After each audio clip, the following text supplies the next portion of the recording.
By the end of this video, you will have a better understanding of the responsibilities you have as a trapper when using lethal trapping sets.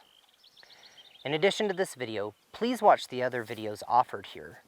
Overall, they're going to set you up with a solid foundation in some basic sets for a wide array of fur bearers, as well as the responsible use of traps and trap sets. We also encourage you to use traps that meet BMP standards for your target species. We have BMPs for every fur bearer species in North America, so you should be able to find something that fits your needs. Remember, these videos are meant to provide you with a solid background, but are not everything you need to know.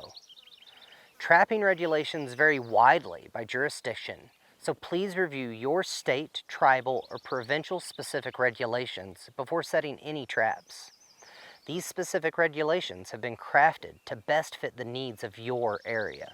In this session, we'll discuss and demonstrate the importance of responsible use of lethal trap systems, which can include body grips, footholds, and snares. Even after watching these videos, please consider taking a trapper education course in your area. First off, it may be mandatory, and even if it isn't, these classes are often taught by local instructors that will help you with the basics of trapping, as well as how to navigate the rules and ethics of trapping in your area. If a trapper education class isn't available in the right place, see if your state or province has an online course. If not, then consider looking into the Association of Fish and Wildlife's online course. In this video, we'll demonstrate how to make selective lethal sets for beaver using a body grip and then a submersion foothold, raccoons with a body grip cubby, weasel with a foothold as a body grip, and red fox with a snare.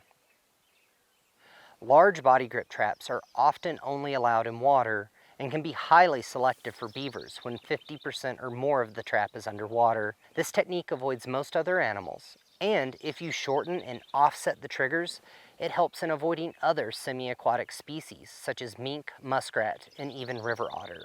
Foothold traps on a submersion system for beaver are also highly selective. By setting a foothold correctly in 12 inches of water, a beaver will still be caught by the hind foot, while drastically reducing the likelihood of all other species because of the depth of the water you set it in. While this set may feel like a bit of work at first, it's really effective on beaver while avoiding virtually all other species. On dry land, mid-size body grips like the 160 or 220 are a great tool and can be a selective set when used for raccoons or fisher in a restricted opening and recessed cubby. By setting in a recessed cubby, this will avoid most other animals that are reluctant to enter such a tunnel or confined space. Also, using a sweet bait versus a meat bait can also minimize non-target interest. Like we mentioned before, be sure to check your local regulations on body grips on land, as well as the use of bait. Even the smaller body grip traps like the 120 are highly selective due to their small size and a great tool for species like marten. When trapping marten, when you elevate the set well above the ground and use a small diameter leaning pole, the set becomes highly selective. Foothold traps, when used for the capture of weasels, become a lethal body grip device. With the use of an enclosed box with a small hole on one end, the system becomes highly selective for weasels, especially in the cold and snow. As described in another video, lethal snares are a very important tool in many parts of North America. You can minimize non-target captures and snares by setting on target species sign, altering loop diameter and height off the ground, and by using a breakaway device. When setting for red fox, you can avoid other larger, taller species by using a 6 to 8 inch loop set 6 to 8 inches above the ground. When this set is incorporated with a breakaway device, this set can become highly selective. The breakaway device will allow larger animals to break open the snare and not affect the capture of the target animal. In addition to the actual trap sets in your areas and your area's rules, do the groundwork to understand your landscape. This means both on-the-ground scouting as well as talking with area wildlife biologists and conservation officers. They will have an understanding of not only areas you may want to avoid, but also some areas to focus your trapping efforts.